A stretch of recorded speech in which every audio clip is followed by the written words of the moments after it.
Hey guys, welcome to the Lift Lab podcast. I'm Calum von Moger, and joining me today I got Tom and Daniel, and this episode is sponsored by Merch Labs.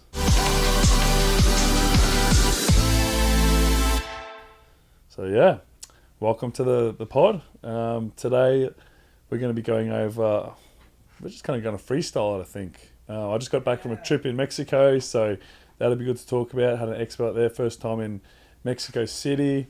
What else? We've got summer's right around the corner, so training's getting more intense again, and yeah, So things. you're bulking right now, right? Yeah, we were just talking about this before. I'm not, like, I like to say, yeah. The short answer is yes, I'm bulking, but it's kind of like a lean bulk. Like I'm not trying to put on like it's not a filthy bulk. I'm being selective about my bulking. I think the terminology of bulking in bodybuilding is really trying to put on mass fast as possible, like mass. And when I say like mass, like that's going to come with in the form of muscle, but also a bit of fat as well. So when someone says I'm bulking, they're trying to put on mass and extra muscle, and with that muscle comes fat in anticipation for perhaps a shred later down the line for a competition or for a music festival or wedding or who knows what. But so I think bulking is putting on mass, but it's going to come with fat as well as muscle, and then you can the aim is to shred the fat later, burn the fat off, and keep the muscle. So are the biggest changes on the exercise side or the diet side? Diet's going to be the biggest. Because I think with the bulk you can basically, well, depending on your body type, but basically you just want to eat as much as you can as often as you can. And depending on the food that you eat, whether it's going to be like processed junk food, fast food, like for myself, I could eat a lot of that crap and not put on a huge excess amount of fat. But other people, they can eat like a portion of that and hold the fat a lot easier. So it comes down, I think, I've been obviously doing this for years and years. I think it all comes down to, I'm not sure, but I've met and talked to different people. I think it comes down to DNA. Your DNA will determine how efficient you are at holding muscle, holding fat, burning how your system, your body works. So everyone's got different DNA. Everyone's body works different. So, I was speaking to this guy, and he was like, I got a DNA test to determine what is my ideal diet at 45 or 50 years old, however old he was. What is my ideal diet to burn fat and lose this? Because I was always struggling with this, midsection, this tire in my midsection. I just can't seem to lose it. And I was looking at him. He's got lean legs, lean arms, but he just had fat around his belly.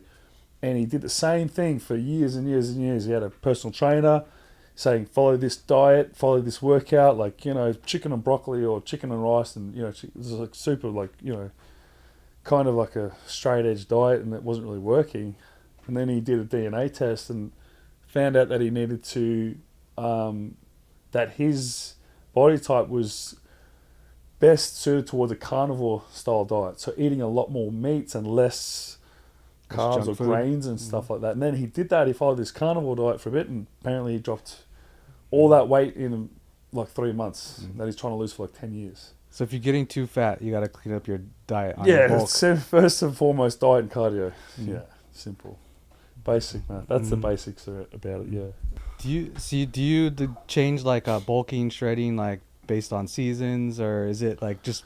It just depends what I'm doing with, normally it would be revolving around a competition. Like I'm going to bulk for, 15 weeks or something, and then lean up for the last few or something. So it's off season, on season. So for you, it's always been based around competitions and that schedule, not like, I'm going to do a summer shred, winter bulk, any stuff like that? Yeah, for the most part, yeah, exactly. It was always usually it would be a Mr. Universe show. It was always around June, after my birthday.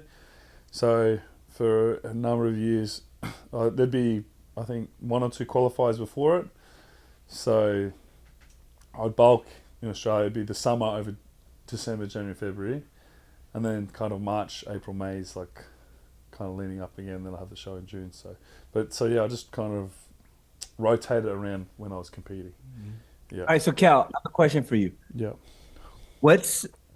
How do you bulk? And you, like, if you walk me through like the meals and stuff, and if is that the right way to bulk? Like, Oh, is the cow way the right way to bulk, and or what would you do optimally if you were like competing? Because I know when people bulk, they're like, dude, I just eat whatever I want, right. pizza, burgers, and all. Is that what you do, kind of, or like how? What's the Calum bulk versus if you were actually optimally trying to bulk? What would you recommend? Yeah. Okay. Yeah. There's like a lazy, like convenient way to bulk, and then there's like a more optimized, focused, but more disciplined version of bulking. And I think, and that's interesting because like when I was just doing the before I had like help from a coach, I would it would just be like me and my buddy, buddies at the gym, Adam Rochester. There'd be Luke, there'd be Nathan, there'd be a few other guys, and we just all talk together and kind of do it on our own. But when I was first bulking, it's all trial and error. Like I did it very, very clean and lean the first time, and then I was like, I was very lean, but not as full.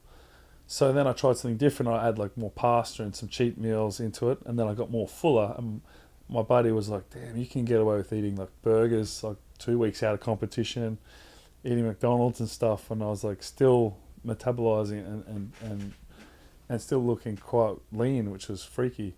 So I kind of like realized like there's like it kind of meant that it was a bit easier for me, because I didn't have to cook and eat and kind of torture myself with these hectic, lean bulking diets. But then when I came out to the States, and then I started working with like some professional coaches. Eric Deluro was my first coach out here, and he kind of got a good read on me from the start. He's like, yeah, like he'd just look at me, but you could be a bit fuller, you got to have more carbs, you got to eat more carbs. And then he's like, you got to have, like, eat good carbs, like sweet potatoes and rice and oats and things. So he's like, more regularly eat better, cleaner carbs to keep me fuller and longer. So I remember following his, diet plan for me, and it worked really well because it would be like a more consistent, regulated carbohydrates intake over the day with fats and stuff. And not gonna lie, like I even told him sometimes, I'm like, man, I'm struggling to get these 8 meals in. Like it starts at 7 in the morning, 6 in the morning, and then it finishes at 12 at night. So of eating.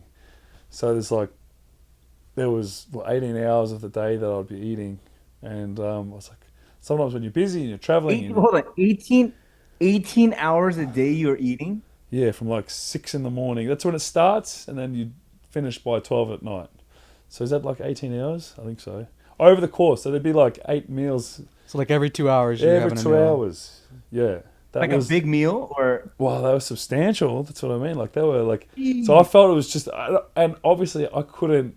It was very hard to achieve that with the lifestyle that I was doing, with travel, work, expo, competition. It's not easy. Like that's in the ideal world, in the ideal circumstance, if you didn't have to go to a job or go travel or go do things, for the bodybuilder, quote unquote, like that lifestyle would be the optimum, But obviously it's very unrealistic for people who are trying to, careers and families and work and stuff. So I'd sub out some of those meals, I'd blend them, or I'd just have like a smoothies. Sometimes I just blend the meals and just drink them with water. Like just add water and the rice and tuna and shit in the blender, whatever it takes. So just to get the food in. Like I didn't enjoy eating it, but anyway. So that's the sort of sacrifices that you got to make. when you're doing that, yeah, you're probably not like enjoying the food. You're probably just like, oh my, I don't care. I just need to get these. It's just fuel. You look at it not as food, as a taste. You look at it as fuel. It's like you got to change the mentality of what food is. It's not something you enjoy. It's just something you consume. Consume everything. How many calories were you putting down? What's the weirdest? Yeah, What's around. the weirdest thing that you've ever done while you're? So you said you put water and rice. Is there anything Oh, else like that I you would be do? like, yeah, like cooked rice. Like like it was just a meal from the day before, like rice, spinach, egg, tuna, banana, water, oats, bit of ice cream for some flavor. Like, yeah, yeah. You just come up with weird concoction. Oh, there's got protein, but you're not looking at it like flavor. You're looking at it like nutritional value. Oh, that's got that much protein. That you look at everything as a protein, as a carb, as a fat, as a vitamin, as a mineral. You don't look at it as oh prawn, oh steak, or like oh like chips. It's like fat, sugar, carbs. We should just do a YouTube channel on like Calum smoothies and just like show all.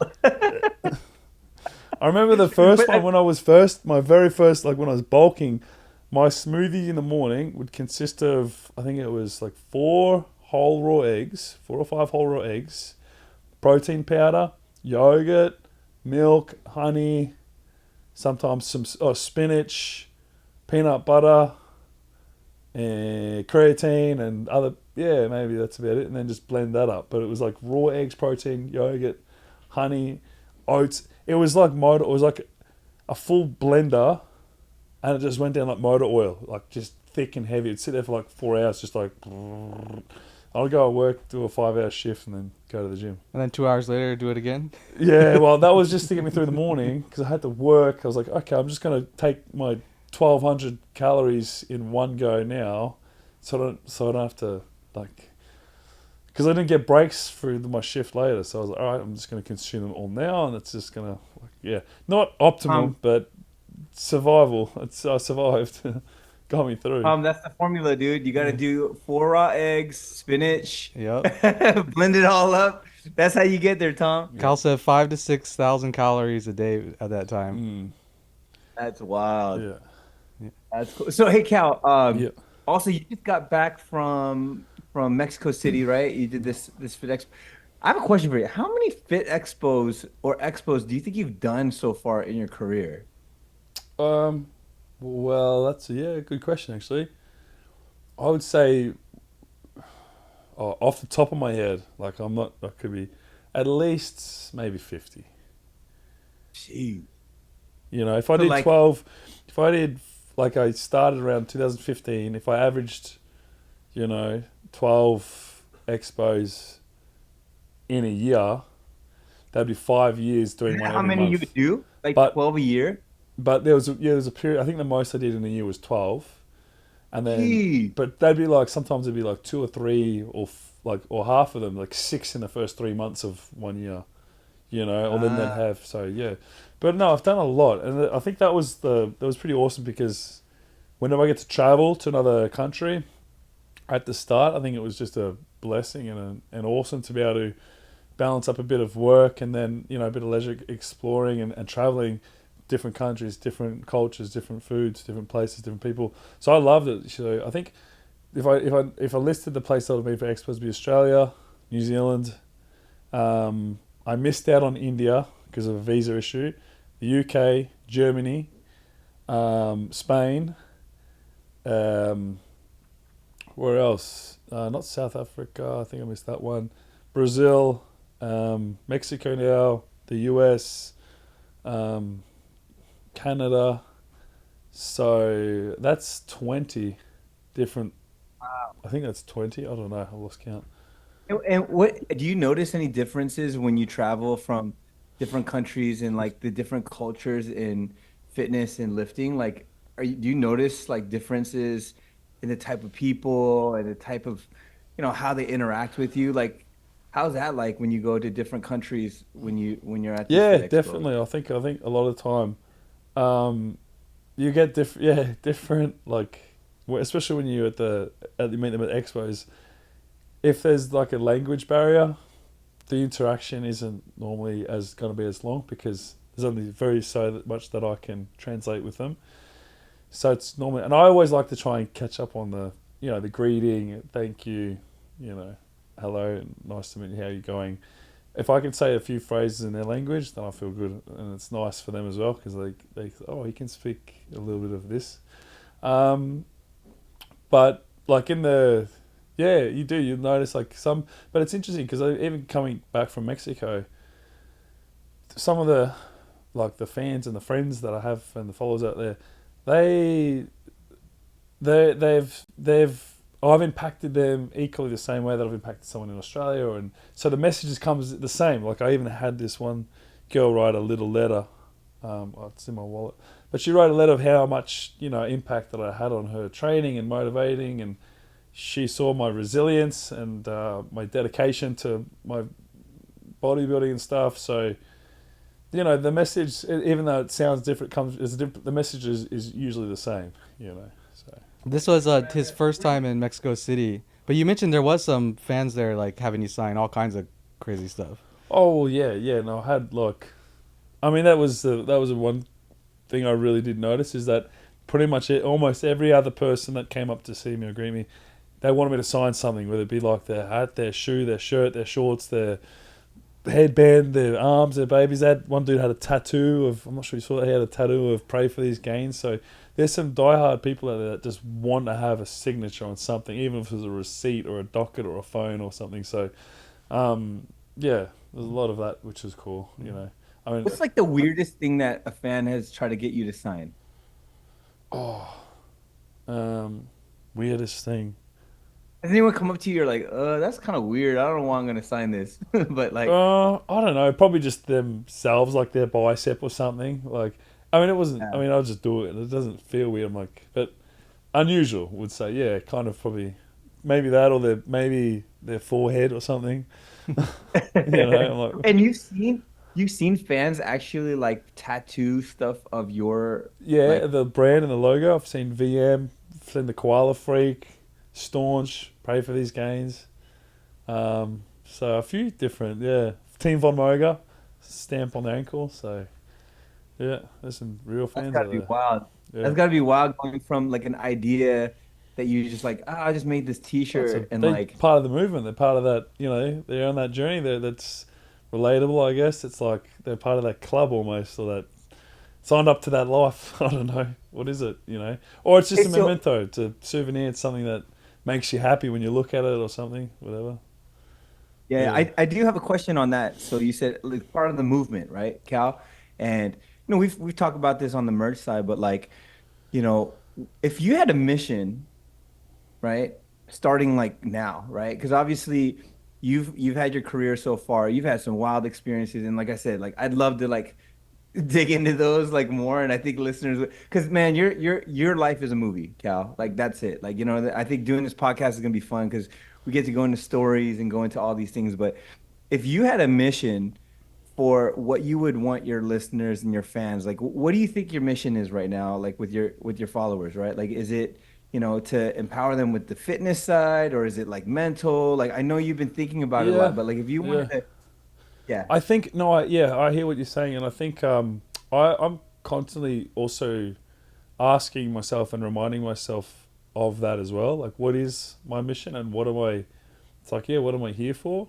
And there's a personal answer for that, and then there's going to be like a business answer, or there's going to be different answers for the different ways that you can look at it. So when I look at myself, because I forget, like when I'm at an expo, I'm reminded about how much impact I've had on different people's and different lives over the years. When I'm not there, I'm not thinking about that. I'm just trying to, get through my day and survive and do what I have to do to, see the sun go up and go down each day. So, um, so I think that like right now for viewers and people that are, that are tuned in to what I'm doing, I think my mission is to basically keep inspiring and motivating people to, with their, just in life in general. So obviously the main aspect is going to be revolving around fitness. I use the fitness and my bodybuilding and training as a tool for discipline, for my career, for my hobby, for passion. So that's natural for me to, keep training and motivating and encourage the health and fitness there. But also now, obviously, I've been on the circuit for a while, and I've been through a lot. I think people have seen what I've been through in the last, few years, particularly the last two. these huge kind of disturbances that I've had, and misfortunes and things. So, like, because I had a lot of fortune at the start, and then I've had a lot of misfortune as well. So I think people like to see the resilience and the willingness and the fact that I just haven't given up. I haven't quit, and I guess that's cool to see that my my kind of mental toughness to continue on, even in the hardest of times, to keep going. I think that's kind of inspiring for them. So for me, it's, I don't have a choice. So I got to keep going forward. If I stop moving, I feel like I'm just going to drown. So that's all I can do. That's all we can do, right? Just keep moving forward. Like a shark, if you stop swimming, you're just gonna die.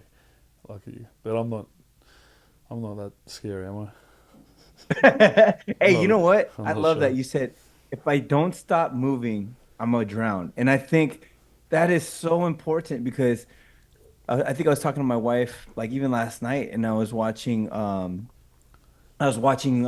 Moses. I think there's a documentary on Moses, or not doc, it's a Netflix show on Yeah, Moses, and there was I saw that. Another one. Yeah. with Pharaoh, right? And I Yeah. was like, man, it's like almost like these characters that have this haughty pride, Mm. and they just like they have so much pride where they're like they won't move forward. Like he was stubborn. Like he's like, no, I'm not gonna like do this thing, right? But then it was like that was the downfall of Egypt, right? Was that fact that like he wouldn't let like Moses's people go, right? Yeah. And it was like gee, like how much does pride affect us and arrogance affect us Mm. where we won't let things go and won't move on. But even on like the negative side of things is like it is almost like self-loathing to not move forward because you're like, no, I want to stay in this place that I'm at, right? Like I Mm. don't care. I want to feel this pain, or I'm not gonna, I don't care. Like I don't care about my friends and family. I just care about myself right now, and that's Mm. all I can see. And I'm gonna stop. But like you said, when you stop, like I see that. Like I didn't even think about that with sharks or just certain, Like a rolling big stone gathers no moss. It's like, you know what I mean. And once you stop, you become stagnant. You're gonna get infected and whatever you call it, what you will. But I think the thing is that you got to keep moving forward. You can stop. You can drown in figuratively in water, but also mentally in anxiety or in fear and depression. So it's like that notion of moving forward is like mentally, physically, spiritually, just keep developing and yeah, And physically, searching. it's the same. Yeah.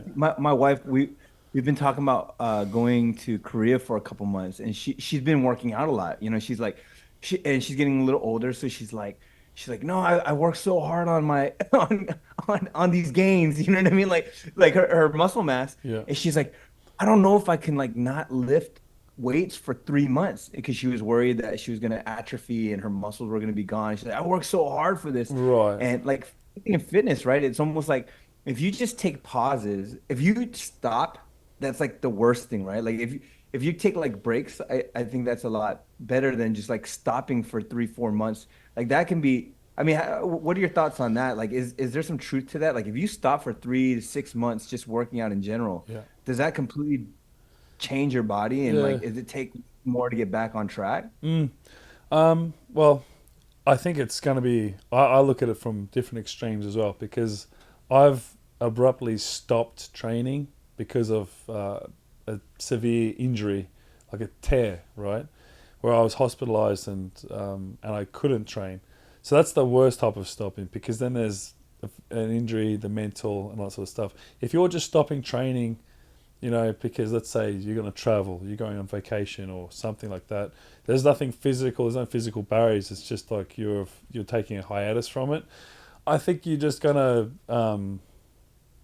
yeah. I think you're gonna just you lose a little. It's slow. It's slowly. You're not gonna. It's not gonna all of a sudden abruptly just be like shit. You can't do the same sort of things. I think initially your body's gonna recover first anyway because you got like okay all that extra rest, and then if you keep obviously after a period of time, then you're gonna get you're gonna lose a little bit of like condition and strength and stuff like that. So Right. if you can just at least maintain, I mean, if you're walking around, even just being active, walking, and keeping that condition, that aerobic fitness, that's even better than doing absolutely nothing. So if you couldn't get to a gym and if you couldn't train, if you're at least just keeping your heart moving, keeping the blood flowing through your body, you'll still stay in shape. You know. So what, Cal, what happened to you? Like, can you share that? Because I mean, I saw you. It's weird because I don't know what I would call skinny Cal. Like, I've never, we weren't talking during that season, Well, right? So there's I've always known you as, you know, boulder shoulders, yeah, filled huge. out mass Cal. Yeah, Vonzilla.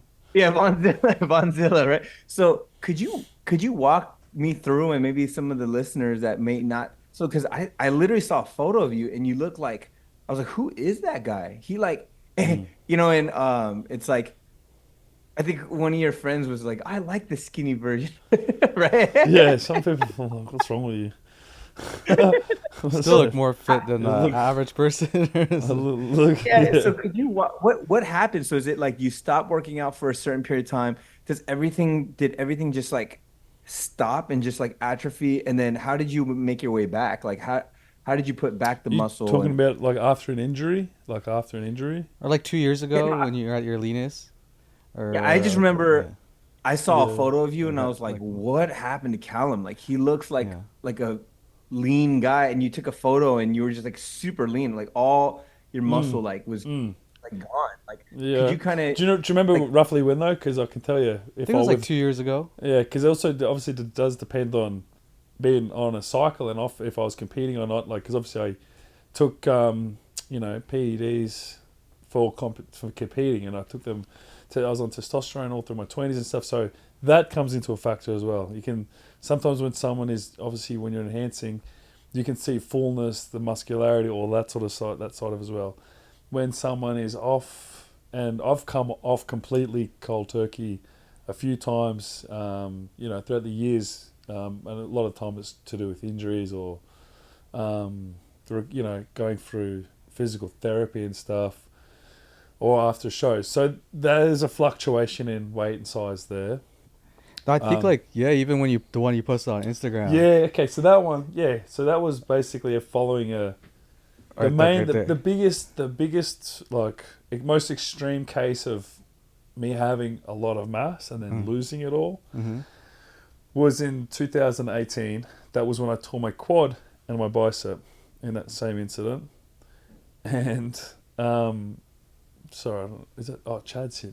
Oh, Yeah. yeah. yeah, hey, What's oh, real quick. up? So How are you, I mate? want to keep getting into that. But Yeah. hey, so Cal, I wanted to introduce you to my good friend Chad. No, I talked to Chad on with Chad on FaceTime. on Yeah. FaceTime a few weeks ago, and I was telling him I was like, oh shit, maybe I come out to Hawaii and come and see you guys. I was thinking about there's still that, and that idea is still hovering right there above my head, whether I relocate out to Hawaii. And we were trying to tee up whether I come visit you guys on the way back from Oz, but then I had all that visa nonsense, so we missed it. So Yeah, yeah. we still got Yeah. to tee up a time. Aloha, Chad. Hey, what's going on, man? How you guys doing? Hey, Chad. So it's funny. So we're talking right now, literally about something that's like you're kind of going through. So we're talking about how Callum went and he bulked up and he got dude. Because Chad, you got big. Even since I met you, I'm like you've been training and like bulking. Like Cal right now is talking about how he's bulking, but also how the body works. Like, how does it go from like mass, like Vonzilla massive, right? To he, like Tom just showed this photo of just him leaning out and like how the body works. And he was just kind of sharing that. But love to hear both you guys' perspectives on how like this whole, process works. But Chad, Chad, first of all, I'm curious to know, what was your kind of introduction to fitness? Because you started off as a NRL professional, like, so your sport would have been football, right? Yes. And then did you do like, what was like, was weights a big focus, or what was it? Obviously, you're training to be the best, like to perform in the sport, but how important was like the like weights training in the NRL in your sport? Yeah, awesome question, brother. So, I mean, I fell in love with I guess I didn't look at it as bodybuilding, but anytime you're in the weight room working to build muscle, you're a bodybuilder, right? At the end of the day, and as a football player, you know, you train for that performance and that specialty. So I started lifting weights when I was 14. Yeah. And, you know, I was always that undersized kid, that shorter. So I was like, man, how do I gain an advantage? Yeah. Okay, well, I guess I got to get stronger so I can at least be strong out here. Yeah. So that was my introductory to weightlifting and wanting to push that weight around, you know, I started seeing results. I started getting stronger, and it started to show on the football field, you know, breaking tackles, and my legs were getting stronger. So guys, you know, and in my explosiveness. Yeah, you have a lot of power too, because you have a lot of aerobic fitness with all the running, the track, and all the explosive stuff. So I'm sure you'd probably be quite strong and have a lot of power, because you've got a really efficient aerobic system, as long as like cardiovascular and anaerobic and aerobic.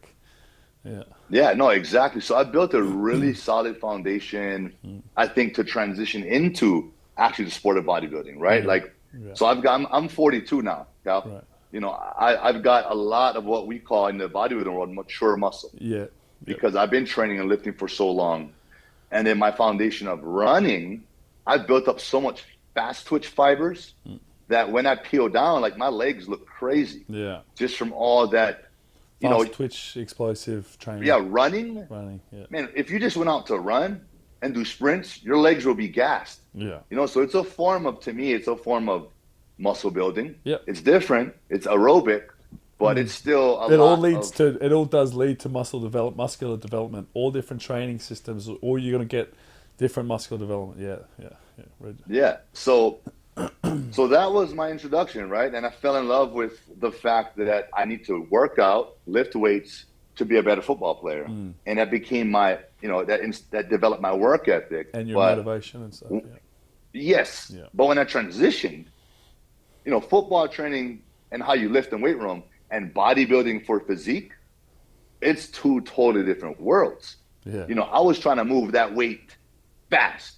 Yeah. How explosive can I be? Yeah. How powerful can I be? Yeah. Whereas bodybuilding, how well and in control can I contract the weight? Yeah. And that's what I had to learn. It was hard, man. Because now it's a different display. You're not trying to show. You're not trying to build for like getting from point A to point B with a ball, or, you know, act someone's legs out in 2 seconds or something. Now you're like, I'm training. So how long can I hold the contractions for? How can I optimize your physique in the weight room rather than optimize the performance out of the weight room? Yeah. So it's different training systems, different horses for different courses. Yeah. You know. Yeah. Yeah, man. But I love it, man. Yeah. I really do what do you love got it. coming up? Have you got? So I've been keeping tabs on your Insta, but you've been training a lot. Have you got anything coming up in the shows this year? Yeah, I'm actually 16 weeks out as of yesterday. I'm doing the Pittsburgh, the North Americans, August 28th. Oh, nice. August 28th. So 16 weeks. Okay, here's a good question, Daniel. We were just talking about the bulking, like, how long you bulk for, all this sort of stuff. Are you bulking and shredding? Like, you know, for me. So for you, 16 weeks out, what's your focus on at the moment with your weight? Are you trying to put on a bit of muscle now? Are you trying to just maintain, or where are you at? Is it a lean bulk? Is it a filthy bulk? Is it a clean bulk? What kind of bulk are we doing? You know, or are you trying to, or do you have to be careful? Sorry, and do you have to be careful with your weight restrictions on the classes? Like, do you have to? Is it like, shit, I can't put on a lot of weight because I've got to dial in at a certain level, right? Yeah, well, I'm not a pro yet, Calum. So for me, in the men's physique division, I don't, at the NPC level, there's no weight class So yet. there's no weight? You don't have to worry about weight? Just height? There's no weight, yeah. Yep. So, that's all right. Based on where we're at now, we just started to cut a little bit. I was in that bulk for a while, man. Like, you know how it is, just force feeding. Bro, I had the hardest time just getting all this food in, you know, and it's just like, to the point where I'm about to, like, throw up. Yeah, I know. We were just saying that before. It's like over 18 hours of the day. You're trying every 2 hours put in the food, and trying to find ways just to like. I end up just blending a lot of my crap and just drinking it because. Bro, I was gonna ask you, man. Give me some hacks, bro. So you actually do that? You blend the chicken, rice, everything, and you drink it? Just fucking put it in there with some water, mate, and just chug it. Just open your throat like a valve. It's just a door. It's a hatch. You open the hatch, you sink it, you close it. You're not there to taste it. It's terrible. But you know. Hey, Chad. Adversity fuels you, bro. That's adversity at its finest, bro. I mean, there's levels to everything, right? It's like so. Obviously, I did that for a little while. Well, look, bro. Listen, I just got over the fact, like maybe last year, I started to drink my egg whites. I was like, man, I ain't drinking no egg whites. Yeah.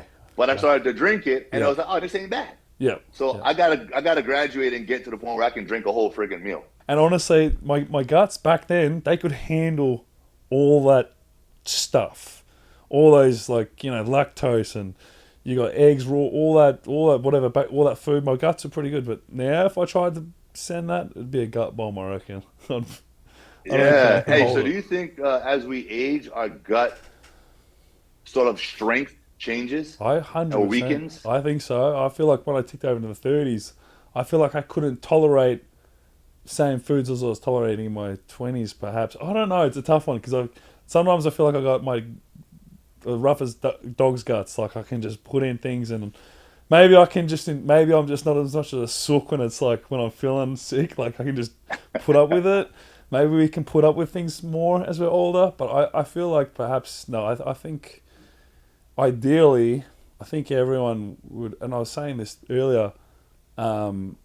Everyone has different DNA. I think it all comes down to our DNA, our blood type. So what one person can handle in their diet, in their, what they can consume is going to be different. Everyone is different. That's why you got some people who can eat garbage or eat crap and they don't put on weight. And then some people like sniff a fry and they fill out. You got all these different body types.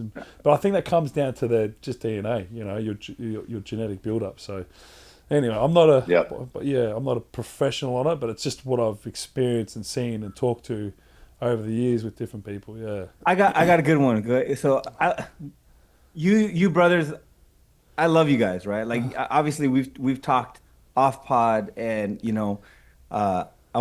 it's awesome having both of you guys in the same virtual room, right? And the beauty of the internet, right, and beauty of technology that we could even do this, right? So here's what's funny: we got two of the best physiques from two of the most well-known islands, one being Hawaii and the big island of Australia, right? Yeah. Now here's the question. So, Chad, you obviously have been pivoting your career from professional football. By the way, Calum, newly introduced Hall of Famer Chad Owens. So they just announced that he's going to be in the Hall of Fame for the CFL, right? So congrats! Well done, mate. Thanks, brother. Awesome. And I've given Chad some tips and pointers and stuff, but while we're here on this podcast, and I'm sure a lot of aspiring fitness influencers would want to hear you. Here's 3 questions. So Calum is 3-time Mr. Universe, has millions of followers on social media, has made a career out of being a fitness influencer or a creator, right? I wonder if there's some information, Cal, or if you might have some questions, Chad, to Cal about like, one, how do you have success winning, these competitions, right? Like, is there any tips as far as like poses and eating and prepping? I know you have your trainer, shout out Cuts, right? Is that your trainer's name? Yeah. Right. So you got your trainer. So maybe on the competition side, and then second one I think is really interesting is, how do you actually build a career around fitness influence? How do you grow your social media following? How do you pursue that? Because Chad, these are some questions you've asked me, in the past, like, hey, how does it, because you're transitioning from football into fitness, right? So I think those are 2 areas, Cal. Like, could you give some idea? And then Chad, if you have any questions on that for Cal to elaborate on, but like competition and also like the fitness influencer, like that career choice. You know what I mean? Yeah, Daniel, no, I think that's a really great question, and obviously it's really relevant, like in today and in both combining what your passion or your work and then what you aspire to be. I mean, to begin with, like I obviously got into the, the bodybuilding Mr. Universe, competitive bodybuilding. It wasn't a career choice. It was a passion. It was a hobby, right? It's something that I wanted to be a champion bodybuilder.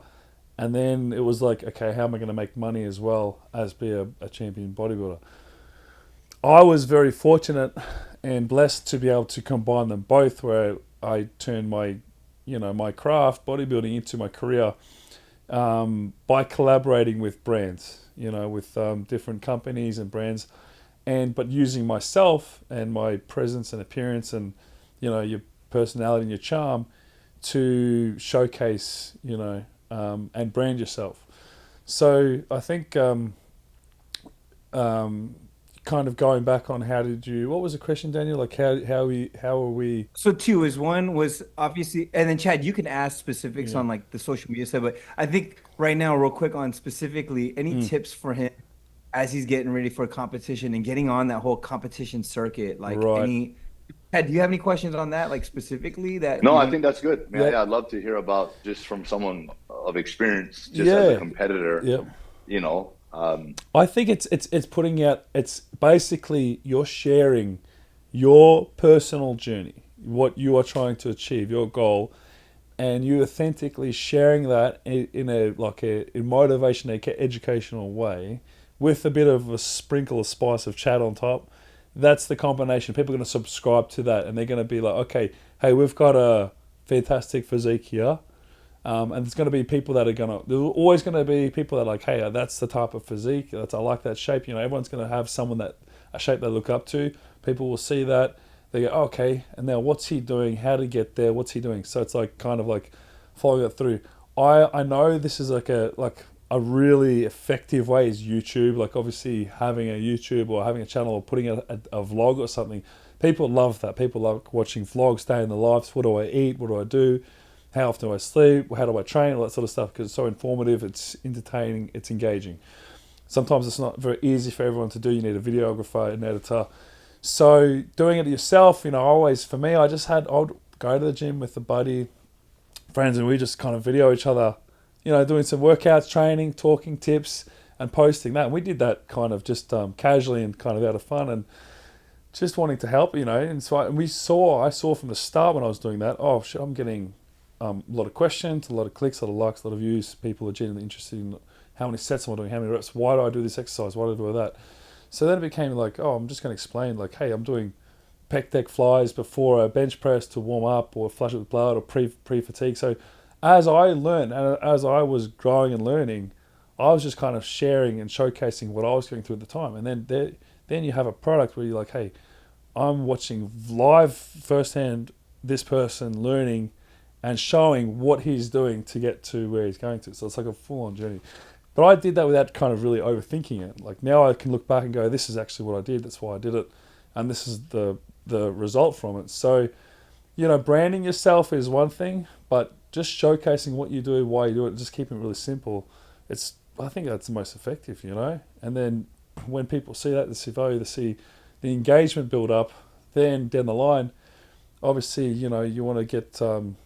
I was doing magazine when you win shows or you do really well, then you're going to have photographers approach you and stuff like, hey, can you do a shoot for this magazine cover? Can you do a shoot for this and this and this? So, I would at the start go to Ironman, Muscle Mag, Men's Fitness, do these collaborations, and then you get a covers, and that was one way to build up an audience and then become more more verified or authentic, like kind of build up your credit per se in that realm. But it's evolved. Like this is obviously magazines. Magazines is dead. It's all digital now, so it's constantly evolving. I think now the most trending, efficient, quickest way is like TikTok and Reels. And I'm not super fast and flashy as I used to be on the social media. I still just put up bits and pieces, but being consistently current like that, people love it. And obviously when you're in good shape, like, when you whip the hood off and it's like, oh, you got abs, nice lats and a big deltoids, kids are just going to see that and go like, how to praise. They'll start worshiping you. You know, Yeah. the young ones. Yeah, no, that's awesome, man. And like, man, as you're talking and I'm just seeing it, right? And I understand all this because Daniel shared this with me and understand it. And like, man, I'm thinking, damn, if this was only when I was playing football, because I did it in the football world where I became that dude. Yeah. And I had literally an entire country at my, like, they loved me up in Canada, so and Hawaii. I had, but there was no platform to really You were the star at the time, do but it's it like on. you missed out. You couldn't capitalize on the social network that we have today. Yes, 100%. yes. So it's like, but now I'm kind of having to like use what I've done, Yeah. that sort of stardom. I don't have millions of followers, and It's almost and like it you doesn't got to matter. it's almost like you got to re-showcase everything again. Yeah, because they I missed. can't do all the because football stuff that he used to do. I mean, my agility was crazy. yeah. I wish I had Imagine more if they had footage of social that. media back when you were the star in your peak in a football career. Then you would already have that household name. You'd already be like, because it'd be out there so much more. Everyone would see it on there. But now it's like it's and I'm okay. Like I'm fine with it. So I'm transitioned to bodybuilding, fitness, and now I'm just okay. I can leverage. Yeah, this one thing Hall of that Fame status. you always have is your mentality. That mindset you had when you were acing on the football field. The dedication, discipline. You remember why you got up and that work ethic. That mental fitness is still there. When you tap into that and you put that into your channel into what you want to achieve today, you've got all the tools. Just got to whip them out and just sharpen them up and use them. Yeah, you can do it. Hey, Yeah. Chad, I love real it, quick. man. I love it. I mean, obviously Cal's got a lot of viewers, and and this is be going on his YouTube and stuff too. I mean, you want to just like at least throw your handle out and like your social stuff. I mean, maybe some some of his fans might want to follow you on your journey. Add it in the thing. So he's instant Chad Owens. Yeah. Stuff. For sure, man. Appreciate that. Put a link At up. Chad Owens too. Yeah. But yeah, I mean, I appreciate that. I just I'm honored to be on this right here. We want to see the shredded. We want to see the shredded reels. We want to see the biceps. Hey, we want to see the deltoids. Hey, it's coming. Keep it. It's coming. I appreciate the love on some of my posts, man. It's so we've filled out more than last year. We put on some gains, made some improvements, and now it's time to see what's under there, right? As we start to peel back, as we start to just get buff drier, it, just get give harder. it a little buff, give it a little clean, and showcase. Yeah. Game on. Yeah. No, look, it's good chatting to you. Good catch up. Hopefully, I can come out and see you out there soon. You and Daniel. It'd be good to catch a lift and train and get a little bit of island life back under me toes. Man. After or love before that. your show, even like do some training stuff. Maybe come out for a week and we'll just get some training. I don't know. I'll come out and get some good workouts, some Monday through Friday or something, and then we should tee something up. Yeah, brother, let's do it. I'd love that, and let's get some content going with that. Yep. Let's make it all worth it. Go have some fun, Exactly. enjoy the island. Eat some good food, build some good muscles, catch some good sun. Yes, sir. Yeah. Hey, Chad, real quick before you head out, I wanted to ask, like, obviously there's Cal's. Like, what's like some of the things that have worked for you specifically transitioning from football to bodybuilding? Like, right, like going from one sport to another. Because I know like a lot of like for instance in MMA, you got a lot of wrestlers that go into MMA, right? So, is there any like things that from your perspective, going from a professional athlete into trying now to compete in professional bodybuilding, because you've won a tournament, you've won a competition out here. I don't know what it was. Sean. Yeah, Sean Ray, 2022 overall men's physique. You did Sean Ray Classic, is it? Yeah, in 2022 here in Hawaii, I did the Sean Ray. He does. I don't know. He had shows out in Hawaii. So he has a show in Hawaii, does he? Yeah, brother. This is like his 1, 2, 3, 4, maybe 6 or 7. Have you got this to year know? coming up. I know Sean pretty well. I know Sean Ray quite well. Oh yeah. Have you got to know him as well? He's a good bloke. Yeah. Yeah, no, he's cool, man. But what's cool about this year's show, bro, and I'm putting this out there, Calum, right? I'm manifesting this. Yep. He brings down. He has a amateur and pro combined, right? So, but this is the first year coming this November. He's bringing pro men's physique, and it's an Olympia qualifier. So, bro, if I go get this pro card in Pittsburgh, I am competing at the Sean Ray this November. All right. Hang on. So on top of that, so August is a qualifier for the pro card. So so you could potentially win your pro card this August. Yes. Yep. And then you could compete in a pro show, which would be Sean Ray's in Hawaii, which would be the first one in November. Yes. Okay. And it's an Olympia qualifier for 2025. Yeah. Right. What's does he have a classic physique division in there as well? I don't know if he's bringing classic Physique pro. Yeah. He's done it before. I know it was classic pro last year. Do you know, this is going to sound so bad, like naive or ignorant, because I should know the answer to this myself, and I'm asking you this. Do you know, if I have let's say I wanted to compete at Sean Ray's show in November, and he had a classic division. I was like, okay, I'm going to compete. Would I be in the pro or the am? Because I got my pro card in 2020, but I never used it. Like, I got my pro. Oh, once you're a pro, you're a pro. Oh, I know that there's yearly. because I haven't done anything. Like IFBB Pro, fees you have to pay, right? Right. Yeah. For your card. Yeah. You would probably just have to pay The fee to register for the year or something. Right. So, like, does the pro status, does it expire? I guess, like. I don't think so. Yeah, you're a pro. You're a pro. Yeah. All right. Maybe I should come and if you win your pro card in August, I'll come and do this. I'll do a show with you in November. Yeah. Deal. Well, we got to find out if he's bringing pro classic, because he had pro classic last year, and I don't know if there's going to be pro. Maybe classic I'll just guest year. pose then, if they don't. Oh, yes. Hey, Chad, you said we're manifesting now, bro. Hey, bro. Hey, when you see Sean, tell him do you see him does he live in Hawaii? No, he doesn't live here, but he comes to promote his shows, here and there. So next time he comes to promote, we'll talk to him. I'll holler at him for sure. Yeah, give him a holler. Say let's collaborate. Cal, come do a guest post for you, whatever. Oh yeah. All right, it's manifested. That's gonna give you some juice to get going. Yeah. Motivated to get all. Same. That's it. That's right. That's it. All right, I'll come out there. We'll get a session in the cards. We'll get a week of training on the books. Yes. We'll share secret techniques, but we won't tell anyone about it off the record. Exactly. Hey, we're making things happen in the lift lab, baby. Here we go. Yeah. You know what I mean? Yeah, it's just cooking right now. We're just cooking. Last thing I wanted to throw out there, right? Because I think everyone's got like their mantras and vibes, and I said adversity fuels. You said adversity fuels me, Chad, right? And then Cal, you're wearing. Last episode we were talking about intensity builds density, right? And obviously you're talking about muscles because you were saying, hey, the more intense you are with lifting, it builds the density of your physique in your body, right? Your Definitely muscles. has a play in it. Yeah, for sure. Yep.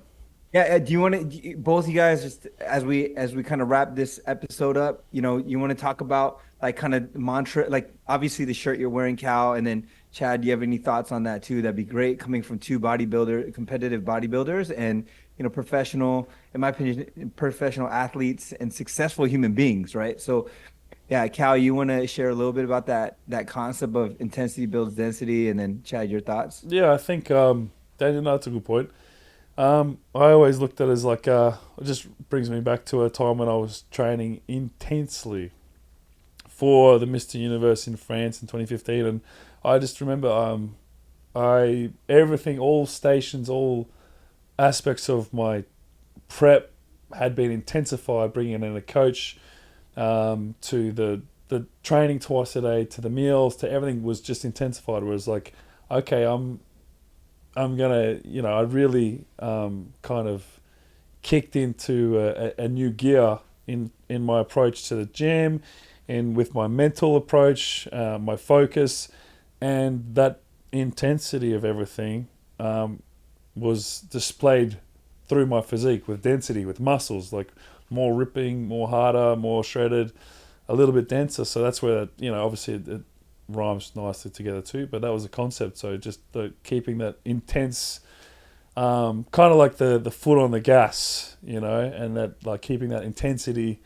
for the product at the end, which was a nice dense physique with a trophy. Yeah. Looking like the trophy. Yeah, looking like a trophy. Yeah. Yeah, exactly. Yeah. I mean, Chad, any thoughts on that too? You agree? And like, is that kind of resonate with you too? Yeah, but I mean, I just wanted to ask you, Calum, like, I hear that term a lot in the bodybuilding world, intensity, you know, because the goal at the end of the day is to reach hypertrophy for that muscle growth. So when you talk about intensity, you kicked it up into a new gear, brought in a coach.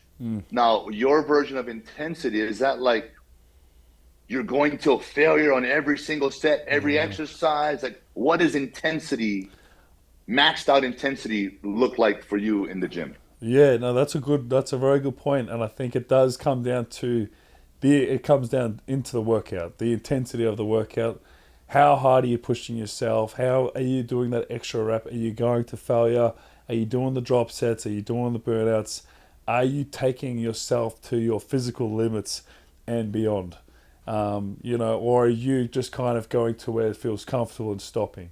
So it's like that intensity, it's like you're maxing out your potential and then trying to push it further. That's my kind of my side for the intensity, you know. That's like, okay, we're doing one set, you're doing a drop set, and now I'm going to try and beat you. It's just like trying to up yourself and up your body at the same time, you know. Trying to build them up with you, just build the intensity. It's like electricity that's just flying out in and out of you and the weights and them. It's like a triforce of incredible anabolic energy. Oh man, I love it. Yeah. I definitely got to get a session in with you, bro. One of them intense sessions. I mean, I train intensely, like, but I don't know. I guess I have this like, because I don't have a trainer, right? I don't have someone that's taking me through, and I'm just like, I don't have to think. I just work. Yeah. So I have my own workout. I get workouts provided, but I almost train by myself most of the time. Same. Yeah. And I go, you know, I push, man. I understand. I do drop sets. I focus on squeeze, and I try to go certain things to failure. Not every single set. No. You know, I pick and choose those spots. Yep. Yep. Just the ones that you need to. Exactly. You're focused, but that comes with wisdom and time and experience. You're not obviously going, you know, red line throughout the whole workout because you're going to burn out real quick. But you choose when you're going to gas it. On this last set, we're going to fail. On this set, this is the one that I'm going to focus on. So that's what it comes in, and that's when you know you have a good training buddy. Training buddy comes in and builds that intensity for you as well. It's like, hey, I want to get 6 reps of this press, and a good training buddy will be like, okay, you're going to get 6, and then I'm going to push you 5 more, and you're going to do them, and you're going to really burn out, and you're going to really actually hurt. You're going to actually push yourself further in that one set than you would have potentially on your own. And then that's going to increase, you know, that little bits of increasing intensity in the work, and which you only, same as you, like I only train mostly by myself, and I can make it intense as I can on my own. But when you have a good buddy come in and push you to go an extra set or hype you up, you can't beat that energy, you know. That's always you can't, man. And that's what I've learned. It's called getting those forced reps. You can only get forced reps with a partner, with someone that can spot you. Yeah, a good training buddy. He'll push you. Yeah. He wants to see you kill it, and you want to see them kill it. So you're like, hey, I'm going to beat you, but I'm going to push you to try and beat me. It's an endless competition, you know. I love it. I love it, man. You know, Chad. Appreciate that. Chad, the intensity builds density on the last episode. It also became kind of a mental challenge and a big thing about character. And I know your message has been adversity fuels me. So kind of taking that into that realm, what is the meaning behind your message, and what was the story behind that with the adversity fuels appreciate me? That. I mean, adversity fuels me, man. It's, you know, throughout my career, throughout my life, I think about it, I've had to overcome a lot of adversity. And, you know, experience, you can't beat experience, right? And time. And so as I got older, especially more so as a professional, and I've realized, I look back on all the hardships, all the things that I've overcame. And every time I've faced adversity and overcame that, I became better. So there's like this reoccurring thing that happens when you face adversity. So my whole thought process behind that became, shoot, I am no longer afraid of challenge or afraid of adversity or some injuries. I'm not afraid of it. I'd look at it as a time in our life to not necessarily hit the reset, but you're getting challenged mentally more so than anything. And when you overcome that, your mental toughness goes through the roof. And so now I look for adversity, right? Mm-hmm. Adversity fuels me. It gets me fired up because I know on the other side of that, there's growth. Yeah, right? There's mental growth, there's physical growth, yeah. and I love it. I get the message. I can see it. I can actually visualize what you're saying right now. You know, I can see I look at that like basically you use adversity to fuel you. It's like coming in front of like a wall or a wall, and you're basically like knocking down this an obstacle in your life. You're knocking that wall down, and you're building it into a bridge for yourself. You like basically use all that, turning that obstacle into a stepping stone for you to continue on. So I love it. You know, changing those obstacles into pathways, into an advantage. Yeah, turning exactly. It kind of comes out. I've read about. I read a book, Ryan Holiday, "Obstacle is the Way," and when I hear your message, like that, just rings bells in that book that I read. So similar, a lot of great. It's a really, not a lot of, but a lot of successful historical figures have that mindset, and it's why they were able to become so successful and not quit, not surrender, and not die. You know, going from warriors like Alexander the Great and Socrates and all that, they all were hit with different obstacles, adversities, but they flipped it and made them work for them, or they saw it. So it's inspiring. It's a strong message. I appreciate that, man. That's awesome. Yeah. Are there like specific adversities, Chad, that like you had in your past that, you know, makes this message so strong for you that you think about when you're telling the message to and inspiring others? Man, yeah, I think it starts from day one. The day I was born, you know, it was a struggled birth. I was born 6 weeks premature. I was 3 pounds at birth, and I see there's a picture of me in the incubator with all kinds of shit attached to me. Like I'm fucking looking like a damn robotic. So you came out in adversity. You were already faced with it day one. Yeah, literally. From day one, man, like I was built to overcome this shit. So that, and I don't know it then, right? And as a little kid, you don't know it. But I was always that undersized kid. I got picked on as a little kid because I was small. You know, every sports team that I was on, I was always the smallest. So I always had to like be that scrappy kid. I had to show that I can play with the big boys. And it just kept going all of into my entire high school career. I was told that I should try and play a different sport. I shouldn't be playing football. I'm not going to make it in that game. But I just kept pushing, right? Overcame doubters, overcame that. I turned my obstacle, Calum, my disadvantage to what other people thought, my size, into an advantage. Man, I was a lot quicker than everybody. They couldn't tackle me. They couldn't see me, right? Because I was in and out. So, you know, I turned it into an advantage. And, you know, you got to imagine over the course of a long football career, there's the injuries. I mean, I tore my freaking ACL. I had to come back from that. You know, back then in 2008, it was like, man, you tear your ACL, man, that's the end of your career. You're done. Yeah. Right? But I overcame that and came back better. Yeah. You know, financial hardships. I mean, there's all kinds of shit that I had to overcome. Real life stuff, relationships, man. Like, but every time you fight through it, I got better. I learned. Right? Just as long as you learn. If you learn from your either mistakes or hardships, you make sure you learn from it and you grow, then you're taking advantage of that life experience. If you're not, and you continue to make the same mistakes, then, man, exactly. I think that's life, isn't it? It's like if we didn't have those challenges as adversaries, if we didn't have these problems in life to overcome, to face, to beat, then how are we going to get stronger? How are we going to learn? How are we going to evolve? How are we going to grow? So if you don't, like you said, if you don't learn from it, if you keep repeating the mistakes or you stuff or you sit and you don't pick yourself or you don't figure out, you got to stay there. You're not going to level up. So, And bro, Calum, think about it, right? In the weight room, all this weight is pieces of adversity. Heavy ass weight. It's adversity, man. you got to push that shit, right? You got to force it. You got to get the intensity. You got to. So that's all adversity, and that's why you build muscle. So it's the same thing in life. Yeah. You're building the mental muscle. You're building the ability to understand, what going to adversity looks like, overcoming, getting stronger from that. So it's all relevant. Yeah. Right. Yep. And that's kind of how I look at it, man. Mental fitness as well as much as it is physical fitness. Mental fitness, got to work on that. Mental fitness. Yeah, good questions on those. Good answers.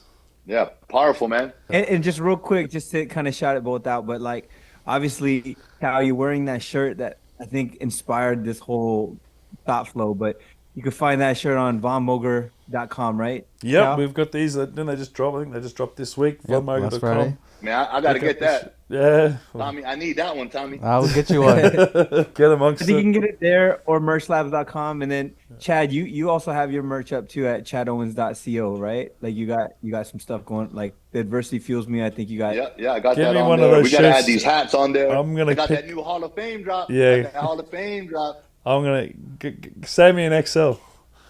Save me an XL. All right. Hey, guys. So, just wanted to say, hey, Chad, thanks for hopping on the Lift Lab pod. And, I really enjoyed the conversation between you and Cal. Like, obviously I can't speak on these things because I'm not a competitive bodybuilder. So, like, just listening to you guys talk and, just sharing stories is kind of cool. Hey, Chad, would love to invite you back on. Like, would you be down to be kind of a reoccurring guest once in a while and, like, just pop in and, man. I'm down. I'll come out and do a workout with you, and we'll get on a Hawaii pod or something. I'll come and get on the Zoom out there with you or something. We'll get a lift and have a chat or whatever, have a laugh. Easy. But it'd be great to have you on again. I'll keep track with your training and stuff, and that'd be good. August 28th, that's a big day coming up, so we should. Yeah, brother. So Calum, we'll talk about your prep, and we'll get you on board. See how everything's going later on down the track too. Yeah, but I definitely want to. I don't know how we can connect. I think I have your cell, but. Man, I really want to get some like tips on like a chest day, like really, what's the best sort of ways to go? Because that's been my weak point. Really, like chest. It's gotten better, but we need that thing. We need that thing bubbly, popping. I'll come. Yeah, it would obviously ideally be good to just train with you because you get that adversary fuel going on there. That intensity, but I can flick you over some workouts or give you something to try, but and then just see how you go with it's some different training stuff, but definitely be good to come in and get you on a good chest workout. Okay, I'll give you some I'll tell you some saucy secrets to help with the we can't record those. We got to keep can't give them all my secrets. Got to keep some for the grandchildren, Yeah, sounds good though. It'll be good. Yeah, chest day done. All right, cool. Hey, welcome. We're signing off from the Lift Lab pod.